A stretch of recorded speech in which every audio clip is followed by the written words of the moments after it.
primeiro versículo que a gente leu, que foi o número 6, ele fala o quê? Eu plantei, Apolo regou, mas o crescimento veio de Deus. Nós vamos pensar já já no que significa essa ideia de que o crescimento veio de Deus. Mas vamos começar meio que de trás para frente aí no versículo 9.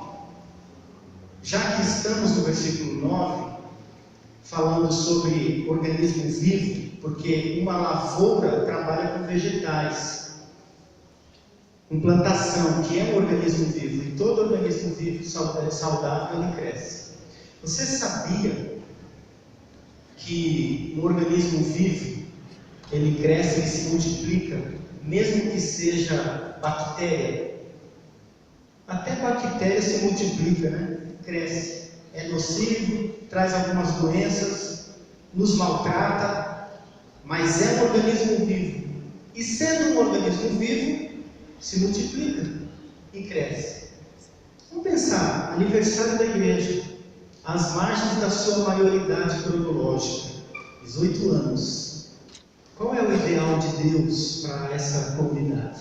Onde Deus quer nos levar? Primeira coisa para a gente pensar aí é: somos lavoura de Deus. Todo organismo vivo, saudável, cresce. Tá? Pode colocar então, por favor, o próximo slide? Só um toque aí. A falta de crescimento é uma doença, seja na vida física ou na vida espiritual. Na vida física vai gerar, inclusive, doenças como a falta do crescimento, e na vida espiritual é nada mais, nada menos do que também falta de crescimento. Falta de crescimento, que nós vamos ver na frente, pode ser crescimento de maturidade cristã, como pode ser também falta de crescimento de tamanho, de não se desenvolver por falta de saúde, por se tornar uma igreja muito boa, aconchegante e agradável, porém boa, aconchegante e agradável só para nós. Então, a falta de crescimento não revela necessariamente que a igreja tenha outro tipo de problema interno. Os relacionamentos podem ser muito bons. Todas as pessoas que convivem aqui dentro, que frequentam esse lugar, podem ser bons irmãos, se amarem mutuamente. Mutuamente, mas somente. Tem muito amor, mas só para nós. Tem muito amor, mas é nosso. Fechou. Eu, meu irmão, fulano, ciclano e o pastor ali, e fechou. Como diz o popular, é nós. Não entra mais ninguém. Em que medida seríamos uma igreja saudável? Vamos adquirir o ideal de Deus. Pode colocar para nós o primeiro ponto, então? Mais um toque. Como igreja, devemos plantar, regar e crescer, porque somos comparados por Deus com uma lavoura. E uma lavoura, como eu já disse, é um organismo vivo. E, portanto, todo organismo vivo saudável, naturalmente, ele cresce. Existem desculpas que muitas vezes nós damos. Eu digo isso sem nenhuma crise, porque digo a vocês, como digo isso na minha comunidade cristã lá em Ceilândia, Igreja Cristã Evangélica em Ceilândia. Eu digo a mesma coisa. Todo organismo vivo, saudável, cresce, mesmo que a gente queira dar desculpas, dizendo, por exemplo, o que importa não é a quantidade. Já viram? Tem uma justificativa, muitas vezes a gente usa isso. Não, pastor, não tem que se preocupar com o crescimento. O que importa é a qualidade. Nós estamos bem? Então, amém, acabou, fecha as portas e é nós, como diz o popular. Nós estamos bem, nós nos amamos, somos irmãos que se amam, se respeitam, todos os pepinos e problemas que acontecem são tratados, então está resolvido. Quem está morrendo sem Jesus lá fora, isso não é problema nosso. Não tem coragem às vezes de falar isso, mas age como se fosse isso, porque usa daquela justificativa assim: o que importa não é a quantidade. Deus é coerente e deu terra para Dedéu para vocês. Se esse salão crescer do jeito que o pastor Baltazar falou, que o pastor Elias falou, Deus quer muito mais gente aqui com vocês. Amém? Amém? Deus quer. E olha só, somos comparados por Deus com um organismo vivo. A lavoura é um organismo vivo, que Que a gente não venha aceitar essas desculpas contraditórias que dizem: não, o que importa não é a quantidade, o que importa é a qualidade. Mas isso gera uma outra contradição, porque qualidade significa saúde. E se tem saúde, todo organismo vivo que é saudável cresce. Cresce. Até bactéria. Se estiver vivo e com toda a potência que a bactéria tem, com toda a sua dinâmica de vida biológica, ela vai prosperar e se multiplicar. Portanto, não aceitemos essa justificativa dizendo: não vamos crescer não, porque o que importa não é quantidade, é qualidade. Aliás, a Bíblia nem fala de número. Fala. Eu queria até ver com vocês um versículo paralelo, a gente já volta para aí, que é 1 Coríntios.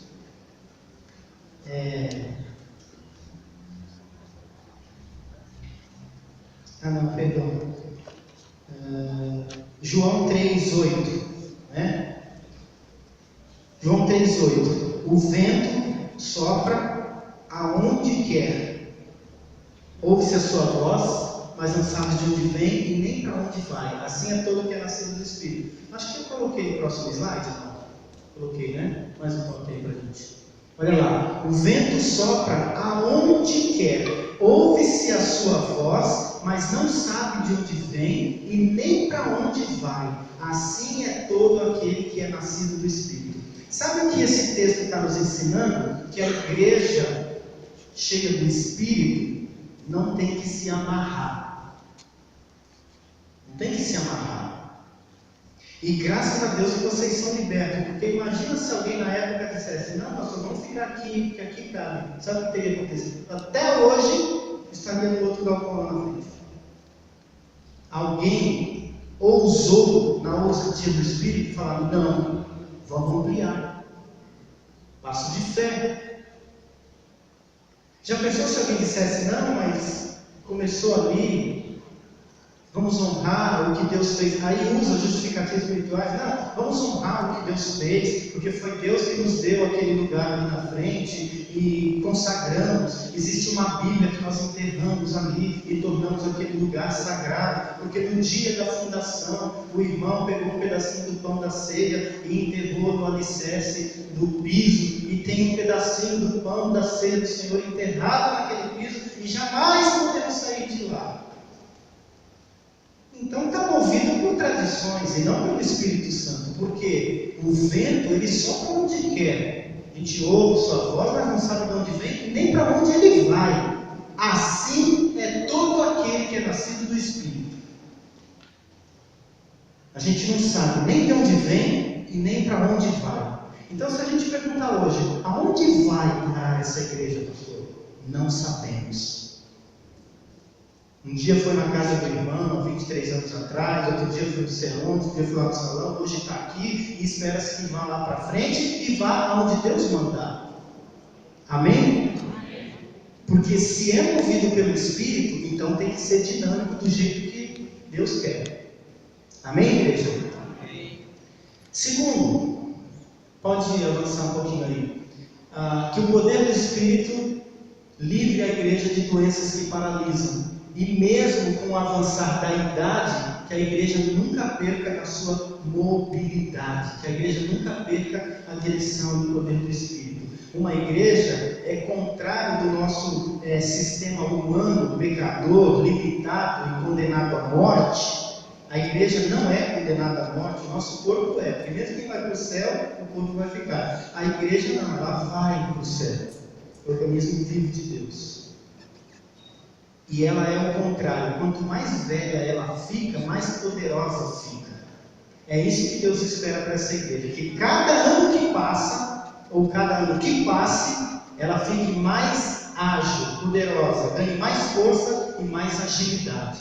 O nosso corpo é o contrário. Cada ano que passa, perde agilidade. Não é? Antigamente, as mãos chegavam no chão. Agora não passa daqui. O ano que vem não passa do joelho. E assim sucessivamente. Nosso corpo vai entravando, enferrujando, né? O corpo de Cristo não. E esse é um desejo de Deus para vocês. Que essa igreja, quanto mais velha ela fique, mais ligeirinha ela fique. Sabe aquele negócio de ficar velho, enferrujado e não conseguir correr? Isso não acontece com uma igreja cheia do Espírito. É o contrário. Quanto mais velha ela fica, mais energia ela corre. Com mais poder ela corre. Com mais velocidade ela corre. Amém, igreja? Amém. Você crê nisso? Amém. Que Deus faça cumprir. Então, fechando esse ponto aí, nós somos lavoura de Deus. O segundo é, no versículo 6, como eu já falei, o apóstolo Paulo diz: eu plantei, Apolo regou, mas o crescimento vem da onde? Quem é que dá esse poder? Esse poder do Espírito vem de Paulo? Sim ou não? Vem do Apolo? Vem de quem? Vem de Deus. Eu plantei, o Apolo regou, mas quem dá o crescimento nem é Paulo nem Apolo, é o Senhor. Agora, embora o crescimento seja um ato de Deus, porém, plantar e regar não é de Deus, é de Paulo e de Apolo. É isso que está dizendo aí. O apóstolo Paulo diz: eu plantei, o Apolo regou, mas o crescimento veio de Deus. Então a gente pode entender o segundo ponto da seguinte maneira: sim, é verdade, o crescimento é um ato de Deus, mas plantar e regar é um ato de quem? De quem? Segundo o versículo que nós lemos, o crescimento é um ato de Deus, mas plantar é um ato do Paulo, do Pedro, do Tiago, do João, do Marquinhos, do Mar da Galileia. Ou seja, meu irmão, quem faz crescer é Deus, mas quem planta é o homem. E sabe o que isso nos ensina? Que se a gente não plantar, aí não vai crescer, e não adianta querer dar desculpa de que Deus não agiu e não fez crescer. Sim, realmente Deus não faz crescer a sua lavoura que você não plantou. Está claro isso? Deus não fará crescer a sua lavoura que você não plantou. Então, o que Deus tem ainda para ser plantado entre nós? Ore a Deus, peça discernimento, peça crescimento. Mas não se preocupe muito com o crescimento. Se preocupe em plantar e regar. Porque o crescimento vem de Deus na nossa lavoura. Amém? Mas só vem na nossa lavoura crescimento que a gente planta e a gente rega. Se a gente planta e a gente rega, esquece, o resto é com ele, é poder do alto. O que não pode é deixar os anos se passarem sem nunca plantar, sem nunca regar e depois dizer: parece que Deus parou por ali a obra mesmo, né? Acho que Deus está estranho, né, irmãos? Olha, 17 anos se passaram, agora mais 17. A igreja hoje está fazendo aí 34 anos e não cresceu mais nada de lá para cá. Eu acho então que é um sinal de Deus que parou por aí, né? Não é um sinal de Deus que parou por aí. É um sinal de Deus que a igreja agora está com 34 anos e nunca mais plantou. E nunca mais regou. E aí, se não planta e não rega, Deus não dará o crescimento. Por quê? Crescimento veio de Deus. Mas Paulo fala: eu plantei. Dizer eu plantei não é arrogância do apóstolo Paulo. Quando ele diz eu plantei, ele não está sendo vaidoso e arrogante, dizendo eu que fiz. Pelo contrário, ele está combatendo a arrogância de pessoas que achavam que a obra era de Paulo e outros que achavam que a obra era do Apolo. E ele diz isso para falar: não sou nem eu e nem o Apolo. A única coisa que a gente fez foi: eu plantei, Apolo regou, mas o crescimento Quem dá é o Senhor. Então, quando ele fala eu plantei, é na humildade de reconhecer que a tarefa é dividida. Nós temos a nossa parte e Deus completa com a dele. Você entende isso aí no texto, amado? Não é isso que diz também na sua Bíblia aí? Eu plantei, Apolo regou, mas o crescimento veio de Deus. É por isso que eu insisto em dizer, por mais que a gente diga assim, não temos que se preocupar com isso, a Bíblia nunca fala em número, fala. Eu acho que coloquei no próximo slide aí, Atos 9:31.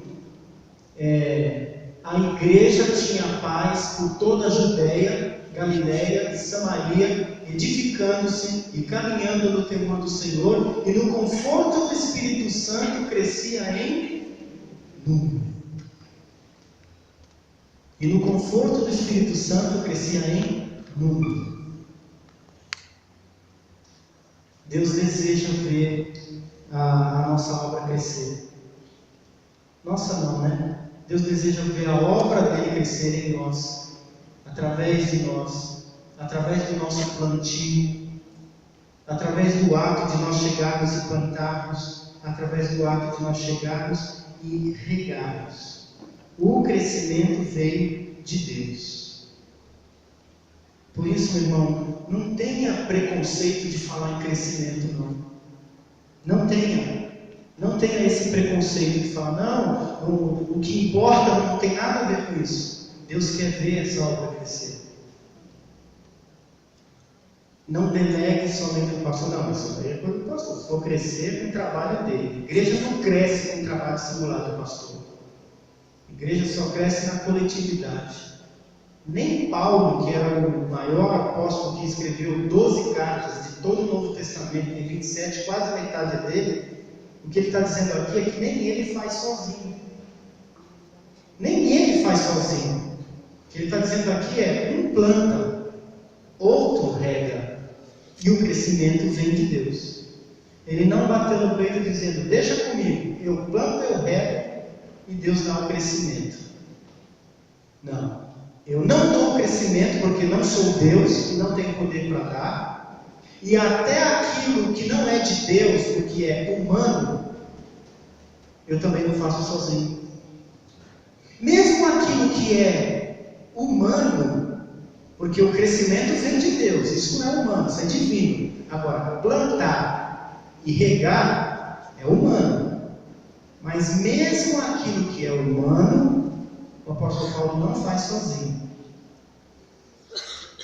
Fazer crescer é uma tarefa humana? Não, é de Deus, é Ele que dá o crescimento. Plantar é uma tarefa humana? Sim, é nosso. Regar é uma tarefa humana? Sim, é nosso. Mas mesmo a tarefa humana não é feita por um só ser humano. Para plantar vai ter uns, para regar vai ter outros, e talvez até para colher vai ter outros. A gente precisa de muita máquina. Hoje eu estava voltando do retiro regional de adolescentes, passou uma carreta enorme carregando uma máquina agrícola de uns 5 metros de comprimento e quase 3 de altura. Eu falei, como que aquilo vai passar no viaduto? Um maquinário gigantesco, não sei se era pulverizadora, colheitadeira, não sei o que aquilo era. O que eu sei é, a gente precisa de muita máquina para o nosso feijão chegar na nossa mesa, não é? Aí a gente pensa assim, bom, para o feijãozinho chegar na minha mesa, só basta eu trabalhar, porque se eu não trabalhar, não chega. Mentira. Se você não trabalhar e o agricultor também não trabalhar, na tua mesa também não chega. Tem muita gente atrás daquele maquinário, com adubo, com irrigação, com pesticida, com plantio, com a colheita, com a colheitadeira, com os tratores. Aí você pensa, se eu não trabalhar, o feijão não chega na minha mesa. Meu amigo, se você não trabalhar, o agricultor não trabalhar, o que plantou não trabalhar, o que rega não trabalhar, o que transporta até o mercado não trabalhar, e a caixa ou o caixa do supermercado não trabalhar, o feijão também não chega na tua mesa. Ou seja, para a gente se alimentar, a gente precisa do nosso trabalho e do trabalho De todos, de muita gente. Para criar o gado, né? Quanta gente precisa para criar o gado? Se eu não trabalhar, o bifinho não chega na mesa. E quem criou o gado? Trabalhou para quem? Você comeu. E mesmo que chegue a carninha fresca, quem transporta o gás, quem produz o gás, se não produzir, como é que você come? A gente precisa do trabalho de todo mundo para o nosso próprio benefício. A igreja é assim. A igreja é assim. Se dispõe, meu irmão. Levante para trabalhar na obra do Senhor. Procure o seu líder, o seu pastor, o líder de ministério. Pergunte aonde eu posso entrar, o que eu posso fazer para abençoar essa igreja e fazer dela um organismo vivo. Quem está disposto a trabalhar? 17 anos já se foram, muita gente batalhou até aqui. Quem está disposto a mais 17 anos ainda? Levanta sua mão. Amém? Tira uma foto aí, porque essas coisas são assim, a pessoa levanta a mão na hora do culto, né? Pedir para alguém fotografar e depois registrar. Ó, fulano falou que pode contar com ele, viu, pastor? Tira uma foto, entrega para o pastor, para todo mundo levantar a mão, dizendo que vai trabalhar. Terceiro, versículo 7. De modo que nem o que planta e nem o que rega é alguma coisa. De modo que nem o que planta é alguma coisa e nem o que rega, mas Deus que dá o crescimento. Com esse versículo 7, nosso terceiro ponto é que os nossos privilégios não são títulos, e sim trabalhar com Deus. Não há espaço para orgulho. Por mais que você levante a sua mão e se disponha, não existe espaço para orgulho, para ganhar medalhinha dizendo fulano de tal foi quem fez, foi quem plantou, foi quem regou. O apóstolo Paulo não está falando que ele plantou para mostrar que ele é o cara. Ele está falando que ele plantou para mostrar que o processo é longo. Um planta, outro rega, outro colhe, mas o crescimento vem de Deus. Então, a honra não é o trabalho agrícola, mas para quem eu trabalho. O trabalho que ele está falando aqui, de lavoura, nem é um trabalho muito reconhecido. Quem trabalha na lavoura plantando nem tem muito reconhecimento. Os títulos que dão reconhecimento é doutor, médico, advogado, ministro. Lavrador dá ibope? Não dá ibope. Ele está usando uma ilustração de uma profissão que tem uma grande nobreza, mas a gente não reconhece a nobreza. A gente vai no mercado, busca e compra o feijão e a gente dá todo o mérito para o nosso trabalho e esquece do lavrador que plantou. Então, o que Paulo está dizendo aqui é o seguinte: vamos ralar, vamos trabalhar, esquece os títulos, as medalhinhas, os crachazinhos, esquece o título, porque a profissão não é reconhecida. Mas a grande honra desse trabalho não é o título, é o dono da lavoura. Para quem que eu estou plantando? Para quem eu estou regando? Para o pastor Eli? Não. Estou plantando para o Senhor da lavoura, para o Senhor da seara. É para Ele que eu trabalho. É para o Senhor que eu trabalho. É assim que você precisa pensar. Trabalhe para o Senhor. O maior privilégio não é o título do trabalho, mas para quem eu estou trabalhando. Eu estou trabalhando para o Senhor. Não existe espaço para orgulho, não existe espaço para soberba. O que importa não é o que fazemos, mas para quem fazemos. Infelizmente, a gente não reconhece isso. Eu quero usar uma ilustração prática de como a importância muitas vezes nem é o trabalho, mas para quem eu trabalho. Vamos dizer que a pessoa é cabeleireira e ninguém nunca deu muito reconhecimento para ela, mas um dia o Neymar Cismou, passou, viu a lojinha lá, entrou no salãozinho, falou, quero cortar aqui. Pronto, cortou o cabelo no salão do cara. Ele tira uma foto e ele vai sair falando para todo mundo o quê? Eu cortei o cabelo do Neymar. A pessoa trabalha no hospital, um enfermeiro, atende 200, 300 pessoas todo dia. Mas um dia o filho de um artista se acidentou bem ali na porta, não teve jeito, foi o primeiro que teve que correr e socorrer, foi ali. A pessoa, o filho da Angélica, do Luciano Huck, se acidenta e pela emergência não dá para levar, entra no hospital, você tem que falar o quê? Você não sabe o que eu atendi hoje. A filha da Angélica, do Luciano Huck. Sabe por quê? Porque a nobreza nem sempre está no trabalho, mas para quem que eu prestei trabalho? E é isso que a gente tem que entender no ministério, que a nobreza não é no cargo, mas no dono da obra. Não é o que eu estou fazendo, mas para quem que eu estou fazendo. Tem gente que não gosta de ajudar na igreja porque não deixaram ele no carro da guitarra. Mas o que importa não é se é o cargo da guitarra ou de limpar a lixeira. O que importa é para quem é o trabalho. Não é para Deus? Então o valor é o mesmo. Porque nós damos valor não no trabalho que se faz, mas para quem que faz. E a gente tem que entender aí que o dono da obra é o Senhor, o dono da lavoura é o Senhor. O versículo 7, ele fala que aquele que planta e o que rega não são nada. O que importa, então, é Deus que dá o crescimento. É o Deus que dá o crescimento. Não deve haver orgulho do que fazemos. O serviço, nós somos servos inúteis. Acho que é Lucas 7, está no outro slide. Olha lá. Assim também vós, depois de haver desfeito tudo quanto vos foi ordenado, dizeis, somos servos inúteis, porque fizemos apenas o que devíamos fazer. Nós só estamos fazendo apenas o que devíamos fazer. Qual é o tipo de trabalho? Não importa. Sabe o que importa? É para quem eu trabalho. Quem é o dono desse trabalho? É Deus.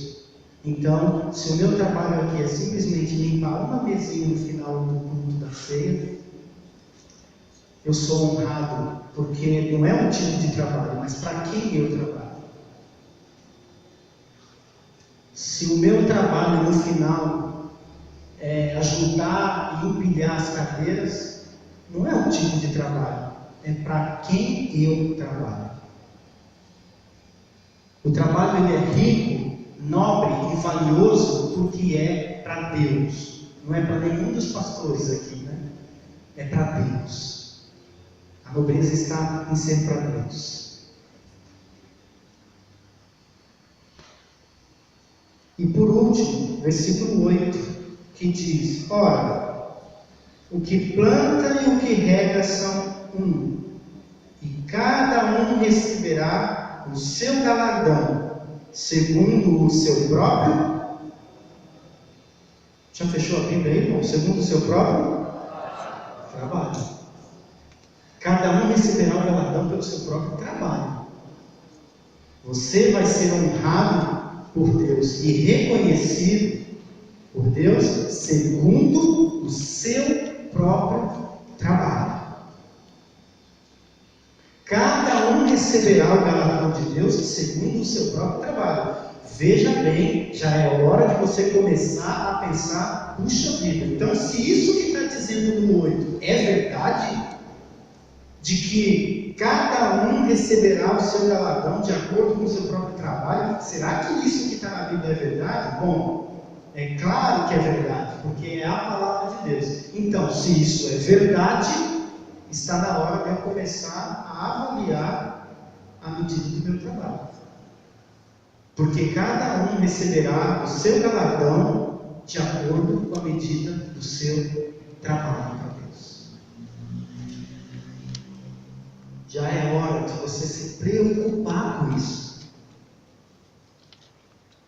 preciso me preocupar com isso.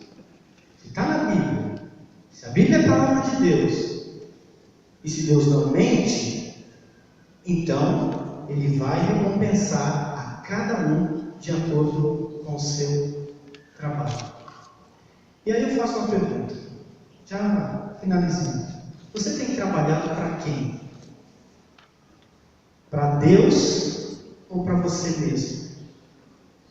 Você terá recompensas, galardões, de acordo com a sua dedicação que faz para Deus. Você não perde nada em trabalhar para Deus. Você só tem a ganhar. Se dispõe. 17 anos. Jesus não voltou ainda. Pode ser que volte daqui a 17 dias, mas pode ser que volte ainda com mais 17 anos. Ele não voltou ainda. O que você tem feito? Levante-se. Vamos trabalhar. Vamos trabalhar. Deus há de recompensar o seu galardão para cada um de acordo com o seu trabalho. E é bom que se diga o seguinte, que a recompensa não será o céu. A gente não pode confundir que galardão com céu. Céu é céu. Galardão é galardão. Como diz o sábio filósofo, uma coisa é uma coisa, outra coisa é outra coisa. Mas está dizendo que você terá galardões. E de fato esses galardões serão no céu. Mas não se trata necessariamente da salvação. Porque se fosse da salvação, então nós estaríamos aqui ensinando que a gente ganha o direito ao céu pelo trabalho que a gente faz. E isso não é um pensamento evangélico. Senão nós estaríamos dizendo que a salvação não é ganha através da fé em Jesus, mas a salvação é ganha pelo tanto que eu trabalho para Jesus. Eu não sou salvo pelo tanto que eu trabalho para Jesus. Eu sou salvo pelo tanto que Ele trabalhou por mim naquela cruz. É nisso que eu creio, é assim que a palavra nos ensina. Mas então, o que seriam esses galardões do céu? Nenhum teólogo até hoje conseguiu explicar de uma maneira tão definitiva, mas existem prêmios no céu. Existem distinções que Deus vai fazer para quem trabalhou mais. Por isso que Ele diz que cada um receberá nos céus o seu galardão de acordo com o seu trabalho. E eu nem acredito necessariamente que o galardão seja algo que vai nos distinguir um do outro, mas vai nos distinguir para Deus. Eu acredito plenamente que isso que a Bíblia fala de galardão no céu não vai fazer com que eu seja melhor do que você lá, ou que você seja melhor do que o irmão, ou que o irmão seja melhor do que o outro. Inclusive, já se diz que há interpretações de crença que o galardão é coroa. São coroas de ouro, coroas de diamante que Deus vai colocar na nossa cabeça.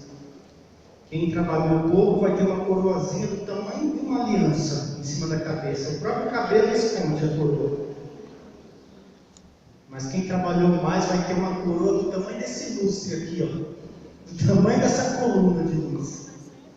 E eu acho isso muito esquisito, porque imagina você no céu, um cavaleando para lá, que quase não aguenta o tamanho da coroa, e o outro com um negocinho desse tamanho. Eu acho que isso ia gerar uma diferenciação, e no céu não tem diferença, no céu não tem maior e menor, no céu não tem mais valioso e menos valioso, no céu ninguém é mais importante, todo mundo é igual. Então o que é isso do galardão que a Bíblia fala? Eu acredito que de fato possa ser um prêmio no dedo, um anel no dedo, uma coroa na cabeça, uma medalha no pescoço, seja lá o que for. Eu acredito que esse é o presente que Deus nos dá para termos o privilégio de devolver como presente.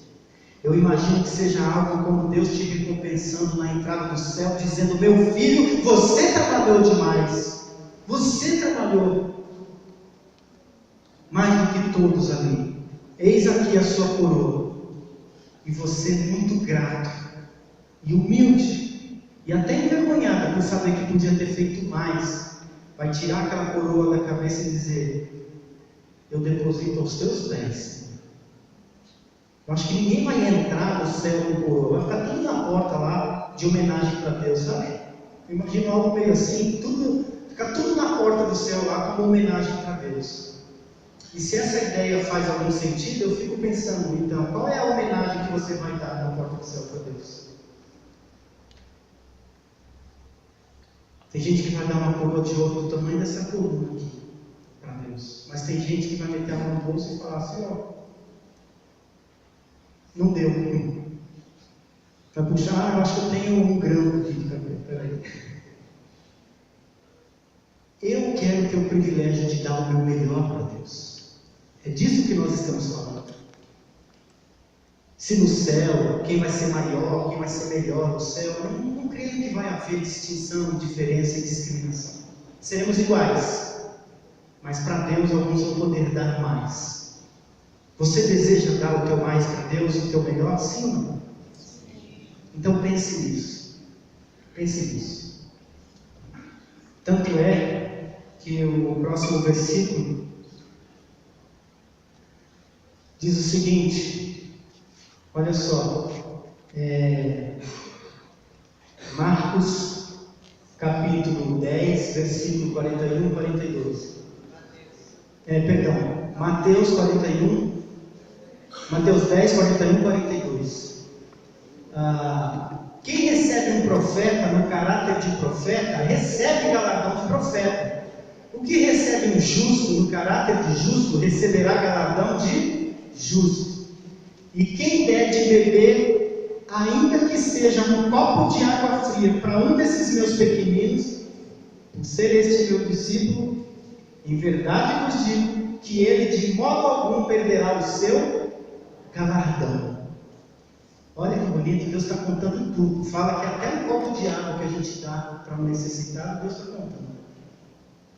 Ajudou um profeta, vai receber galardão de profeta. Se ajudou um justo, vai receber o galardão de um justo. Se ajudou um necessitado a beber um copo de água, mesmo assim, você não vai ficar sem galardão, de modo algum perderá o seu galardão. Meu irmão, sabe o que isso me diz? Que Deus está contando tudo para a glória dele. O que você tem feito? O que você tem feito? Conclusão, pode colocar para a gente, por favor? Conclusão. Que Deus nos dê a graça de frutificarmos na sua lavoura como sementes que antes de frutificarem precisam ser sepultadas. João 12, 24 diz: se o grão de trigo caindo na terra não morrer, fica ele só, mas se morrer, produz muito fruto. Eu e você somos sementes da lavoura de Deus, mas nenhuma semente brota se primeiro não for sepultada. Nenhuma semente brota se primeiro não for sepultada. Como é que uma semente nasce? Você faz um buraquinho na terra, joga a semente dentro do buraco, joga um pouquinho de terra por cima e enterra. Se você não enterrar, ela não nasce. Ou seja, para a gente frutificar para Deus e ficar bem verdinho, primeiro tem que ser sepultado. Nossas vontades precisam ser sepultadas. Que Deus faça morrer as minhas vontades, as suas, as nossas vontades, para que, como uma semente enterrada, a gente possa dar muito fruto para a glória de Deus. Quando uma criança de 5 anos ajuda o pai na obra da construção, da reforma, do reboco, da parede da sua casa, no dia que a casa fica pronta, aquela criança entra feliz com o pai de ter ajudado. Mas o pai sabe que aquele trabalho daquela criança